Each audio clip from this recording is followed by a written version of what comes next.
오늘은 요한의 죽음, 세례 요한의 죽음이라는 제목으로 함께 하나님의 말씀을 살펴보고자 합니다. 오늘 본문의 내용은 이것입니다. 당시에 분봉왕으로 있었던 헤롯 왕이 실제로는 헤롯 왕이라 칭함받을 수 없는 사람입니다. 정확하게는 분봉왕이라고 하죠. 분봉왕이라는 것은 당시에 넓은 땅을 가지고 있는 영주 정도로 이해할 수 있습니다. 로마에서 이 헤롯이라는 사람을 왕으로 인정하지 않았기 때문에, 그런데 당시에 문화적으로 또 스스로 자기를 왕이라 칭하였기 때문에 마가는 이 헤롯 왕이라는 호칭을 사용하고 있는 것을 보게 됩니다. 이 헤롯 왕이 원래 자신의 부인이 있었는데 부인과 이혼을 했습니다. 부인을 내쫓았습니다. 전승에 의하면 부인이 못생겨서 내쫓았다라고 이야기합니다. 정확하게는 잘 모르겠는데 전승에 의하면 부인이 못생겨서 내쫓고, 그런데 재혼을 했습니다. 그런데 이 재혼 자체가 문제가 있습니다. 자신의 제수씨와, 즉 자신의 동생의 부인과 결혼을 한 것입니다. 이것이 세례 요한에게 있어서는 하나님 앞에 범죄하며 불의였습니다. 그래서 세례 요한이 이 헤롯 왕에게 가서 이것은 잘못된 일이다, 이것은 하나님 앞에 죄라고 선포하였던 것입니다. 이것 때문에 세례 요한은 옥에 갇히게 되었습니다. 막상 세례 요한을 옥에 가두어 두었지만 이 헤롯은 크게 번민합니다. 마음속에 이 세례 요한에게 벌을 내릴 수 있을까? 왜냐하면 그를 선지자로 여겼기 때문에 그렇습니다. 계속 옥에 갇혀있던 세례 요한이 마침내 목을 베임을 당합니다. 헤로디아라고 하는 재혼한 헤롯 왕의 부인의 딸이 그 생일날에 춤을 추게 되고, 그 춤에 대한 상으로 세례 요한의 목을 구하였기 때문에 어쩔 수 없이 헤롯 왕은 세례 요한의 목을 베어서 이 헤로디아에게 건네주는 악한 일을 행하게 되었다라는 것이 오늘의 내용입니다. 그런데 오늘의 내용을 좀 더 잘 이해하기 위해서는 헤롯의 가계도를 좀 보면 좀 더 이해하기가 쉽지 않을까라는 생각이 듭니다. 우리 사진을 한번 띄워주시겠습니까? 네, 이것이 헤롯 왕가의 가계도입니다. 잘 안 보이나요? 그림이 조금은 흐릿하다, 그죠? 제 앞에는 이렇게 깨끗한데 뒤쪽은 좀 흐릿한 것 같습니다. 그냥 한번 보십시오. 맨 위에 노란색이 헤롯이라는 이름 뜻 자체가 영웅의 아들이라는 뜻을 가지고 있습니다. 영웅의 아들. 그러니까 헤롯 왕가 자체가 영웅의 아들이다, 우리는 이런 의미를 가지고 있다는 것입니다. 이 헤롯 왕가의 최초의 인물은 헤롯 안티파테르 2세입니다. 맨 위에 있는 노란색이 바로 헤롯 안티파테르 2세인데, 이 사람은 율리어스 시저에 의해서, 그 유명한 시저에 의해서 유대의 행정장관으로 임명함을 받음으로 말미암아 전면에 나서게 됩니다. 역사의 전면에 나서게 되죠. 이 사람이 5명의 아들을 두었는데 그 중에 두 번째 아들이 우리가 성경에 나오는 헤롯 대왕입니다. 헤롯 대왕. 이 사람은 굉장히 넓은 영지와 굉장히 로마로부터 왕이라는 호칭을 인정받은 사람이었습니다. 성경에서는 굉장히 잔인한 왕이죠. 예수님을 죽이기 위하여 2살 이하의 사내아이를 다 죽이라고 명령하였던 사람이 이 헤롯 대왕이었습니다. 그가 부인을 10명을 두었습니다.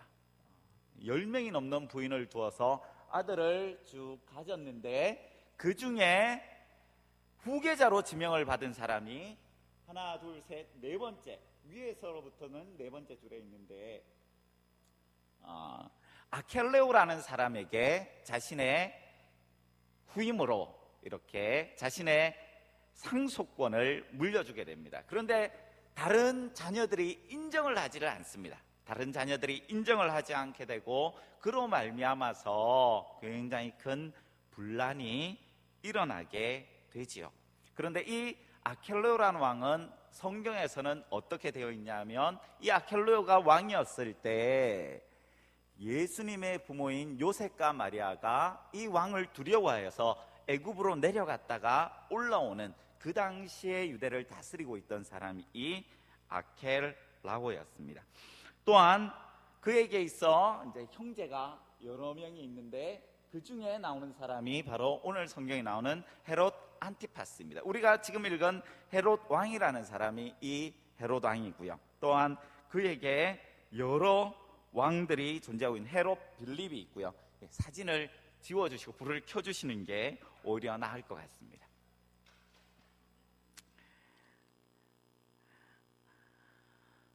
성경에 보면 이제 이 빌립의 아들로 태어난 사람이 헤롯 아그리파 1세, 헤롯 아그리파 2세가 있습니다. 헤롯 아그리파 1세는 우리가 오늘 1, 2부 예배 시간에 오전에 담임 목사님에게 설교를 들을 때에 야고보를 죽였던 사람, 이것이 바로 헤롯 아그리파 1세고요.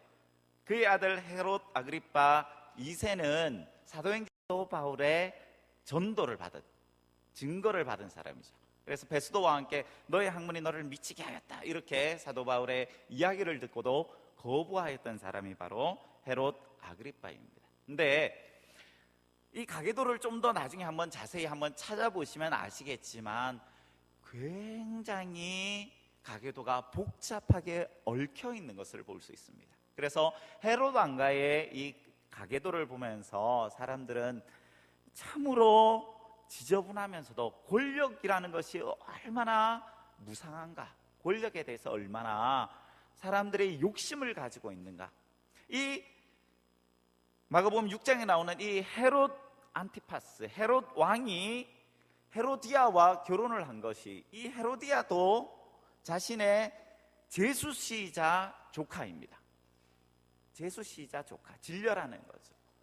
그런데 자신의 권력을 더욱더 공고히 하기 위해서, 자신의 권력을 공고하기 위해서 제수씨이자 진려와 결혼하게 되는 그런, 참으로 이런 엄청난 일들을 행하는 것들을 우리가 볼 수가 있다는 것입니다. 이런 상황 가운데서 우리는 이 마가복음 6장을 이해하고 또 살펴볼 필요가 있다는 것입니다. 세례 요한의 죽음은 이 내용의 시간적인 흐름하고는 맞지가 않습니다. 마가복음 6장의 앞부분을 보면 6장 1절에서 6절까지의 말씀을 보면 예수님께서 고향인 갈릴리에 가셨다가 배척을 받는 사건들에 대해서 기록하고 있고요. 또한 7절부터 시작해서 13절까지는 예수님이 제자들을 2명씩 짝지어서 전도하러 보내는 사건들이 기록되어져 있습니다. 그런데 제자들이 전도하기 이전에 이미 세례 요한은 죽임을 당한 이후였다는 것입니다. 그런데 왜 갑자기 이 세례 요한의 죽음을 꺼내는 것인가? 이 상황 가운데서 마가는 왜 이 기록을 다시 한번 언급하고 있는 것인가? 우리는 오늘 본문을 살펴보고자 합니다. 우리 먼저 한번 따라해 볼까요? 첫 번째, 예수님의 이름이 드러나야 합니다. 자, 제자들이 전도하기 시작했습니다. 그로 말미암아서 오늘 본문 14절 전반부를 보면 이에 예수의 이름이 드러난지라 라고 되어 있습니다. 이전까지는 사람들이 모두 다 세례 요한만을 선지자로 여기고 있었습니다. 그런데 갑자기 예수라는 이름이 그들 가운데 중요한 인물로, 그 이름이 유명해지기 시작하였다는 것입니다. 그 원인이 무엇이냐 하면 그 전에 나오는 제자들의 전도 활동을 통하여 이것들이 이루어지기 시작하였다는 거죠. 우리가 읽지는 않았지만 마가복음 6장 12절과 13절을 보면 제자들이 나가서 회개하라 전파하고 많은 귀신을 쫓아내며 많은 병자에게 기름을 발라 고치더라 라고 기록되어져 있습니다.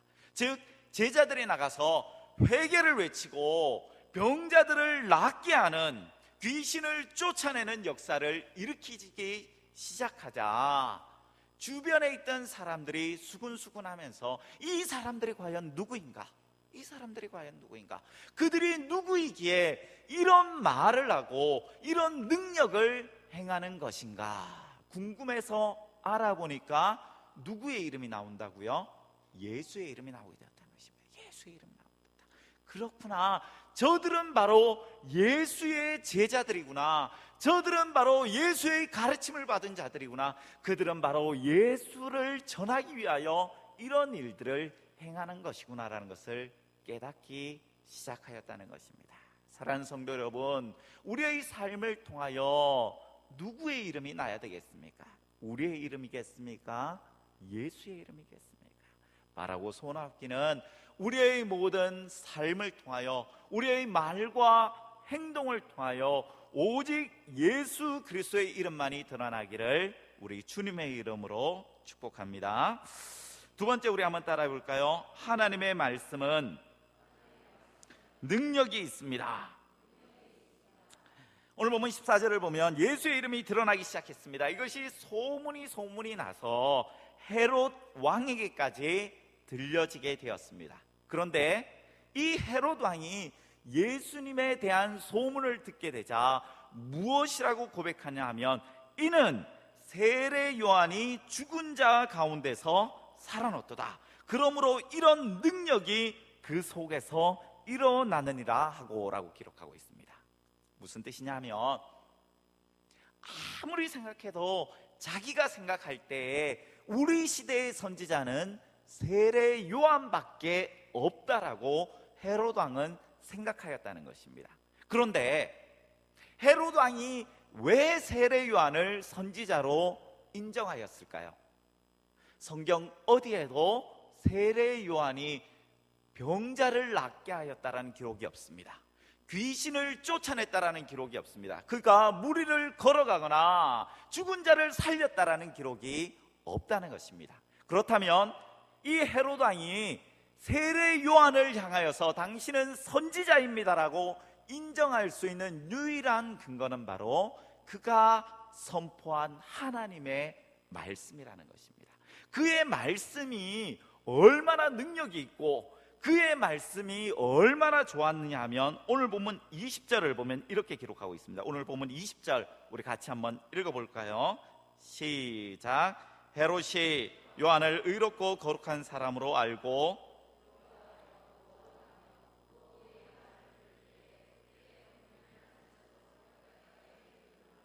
아멘. 이전 성경을 보면 이 말씀을 달갑게 들었다라고 표현하지 않고 달게 들었다라고 되어 있습니다. 달게 들었다. 세례 요한이 헤롯 왕에게 전하는 하나님의 말씀은 그의 마음을 즐겁게 하는 말이 아닐 수 있습니다. 그가 외치는 말이 무엇입니까? 당신은 불의한 자다, 당신은 죄인이다라는 선포를 하는 사람이 바로 세례 요한이었다는 것입니다. 그런데 그 말씀이 얼마나 능력이 있었으면, 그 말씀이 얼마나 진리의 말씀이었으면 이러한 징계와 질책을 듣는 헤롯 왕조차도 이것은 사람이 말이 아니라 하나님의 말씀이다라고 인정하게 되었겠냐는 말입니다. 우리가 지금 읽고 있는 이 말씀, 우리가 듣고 있는 말씀, 우리 손에 들고 있는 이 성경이야말로 하나님의 능력입니다.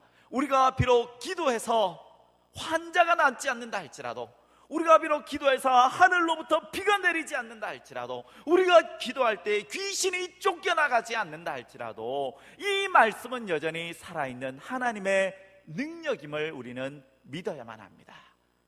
사람의 생명을 살리고 죽어가던 영혼이 소생케 되는 역사, 죄인이 회개하여 하나님 앞에 나와 회개함으로 말미암아 하나님의 자녀가 되고 거룩한 천국 백성이 될 수 있는 유일한 방편이 바로 하나님의 말씀인 성경이기 때문에 우리는 이 말씀을 더욱더 소중히 여기고 이 말씀을 전하는 일에 우리의 마음과 생각과 우리의 모든 뜻을 모을 수 있는 저와 여러분 되기를 우리 주님의 이름으로 축복합니다.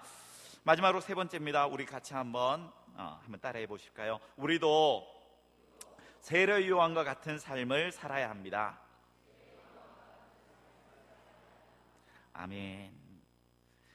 오늘 본문을 보면 이 세례 요한의 죽음의 사건이 어떤 사건 뒤에 기록되어 있냐 하면 제자들이 전도를 위하여 파송받고 난 이후에 기록되어져 있다는 것에 우리는 주목할 필요가 있습니다. 예수님의 제자들이 복음을 들고 2명씩 짝을 지어서 각 마을과 각 촌으로 나아간다는 것은 결코 쉬운 일이 아닙니다. 지금으로 치면 온갖 이단이라는 오해를 받을 수 있고요, 사입이라는 생각을 받을 수 있고, 한 걸음 더 나아가면 로마에 대하여 배반하는 반역자라는 낙인을 찍힐 수 있는 상황입니다. 그들 가운데 두렵고 떨리는 마음들, 그들 가운데 염려하고 걱정하는 마음들이 왜 없겠습니까? 그런데 주님께서는 이 세례 요한의 사건을 우리에게 또 제자들에게 언급함으로 말미암아 어떤 마음을 가지라고요? 나아갈 때 너희는 세례 요한과 같은 마음을 가져야 한다는 것입니다. 그러한 순교자적인 삶을 살아야만 된다는 것입니다. 너희가 하나님의 말씀을 전할 때에 진리를 선포하며 나아갈 때 너희들에게 주어져 있는 것은 평안하고 복되고 사람들이 볼 때 부러워할 만한 생활이 아닐 수 있다는 것입니다. 세례 요한이 아무런 죄도 짓지 않았지만 단지 하나님의 말씀을 전한다는 그 한 가지 이유만으로 그는 억울하게 목배임을 당하여 죽을 수밖에 없었습니다. 우리가 오전에 담임 목사님부터 들었던 그 설교의 내용 가운데서도 야고보가 왜 죽어야만 했는지, 나중에 베드로 또한 왜 십자가에 못 박혀 죽을 수밖에 없었는지, 그것에 대한 먼저 주님께서 하시는 것이 바로 이 세례 요한의 죽음이라는 것입니다. 너희들이 걸어가는 길이 바로 이러한 길이 될 것이라는 것입니다. 너희들은 복음을 전해야 된다. 너희는 하나님의 말씀을 전해야 된다. 너희들은 천국에 대하여 이 땅 가운데 알려야만 되는 사명을 가지고 있는 사람들이라는 것입니다. 그런데 이러한 사명을 행하다 보면 때로는 너희가 고난을 당하기도 하고 억울하게 사람들로부터 원망을 듣거나 오해를 받을 수 있고, 심지어 너희들의 목숨까지 내어놓아야 될 상황에 놓일 수 있다는 것입니다. 그런데 그러할 때 과연 우리의 삶이 어때야 될 것인가? 포기해야 될 것인가? 우리가 포기해야 될 것인가? 그만두어야 될 것인가? 세례 요한이 언제든지 풀려날 수 있었을 것입니다. 헤로당과 헤로디아를 향하여서 당신들이 행한 것은 죄가 아닙니다. 하나님께서도 당신의 가정을 축복할 것입니다.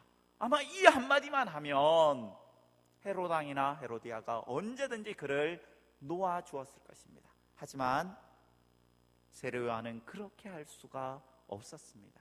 하나님의 말씀을 거절할 수도, 하나님의 뜻에 대하여 반대할 수도 없었기 때문에 그는 결국 형장의 이슬로 사라질 수밖에 없었던 것처럼, 예수 그리스도의 12제자와 지금 예수 그리스도를 믿고 있는 저와 여러분도 우리가 걸어가는 이 믿음의 길에서 어떠한 일을 만난다 할지라도 결단코 우리는 이 길을 포기할 수도 없고 되돌아갈 수도 없고 물릴 수도 없는 것이 우리의 삶이라는 것입니다. 바라기는 오늘 본문을 통하여서 세례 요한이 왜 죽었을까? 세례 요한이 왜 죽었을까? 그의 죽음이 과연 어떠한 의미가 있을까? 세례 요한 이후로 예수 그리스도를 믿는 모든 자들이 이 세례 요한이 걸어갔던 그 길, 하나님의 말씀을 전하며 때로는 감옥에 갇히기도 하고 때로는 순교의 삶을 산다 할지라도 그 믿음을 따라 주께서 맡기신 사명을 따라 살아가야 된다는 것을 우리가 다시 한번 기억하고, 우리도 세례 요한과 같은 삶을 통하여 하나님께 영광 돌릴 수 있는 저와 여러분 되기를 간절히 소원합니다. 말씀을 정리하겠습니다. 우리는 우리의 삶을 통하여 우리의 이름이 아니라 예수 그리스도의 이름만이 드러나는 삶을 살아야 할 것입니다. 이 예수 그리스도의 이름이 드러나는 것은 오직 하나님의 말씀의 능력을 통하여서만 가능한 일입니다. 또한 우리는 세례 요한과 같이 순교자적인 삶을 삶으로 말미암아서 하나님이 원하시는 하나님의 나라의 그 놀라운 공의와 정의와 진리가 사랑이 이 땅 가운데 온전히 전파되어지는데 함께 쓰임받을 수 있는 우리 한수만교회 속한 모든 사랑하는 교우들 되기를 우리 주님의 이름으로 축복합니다.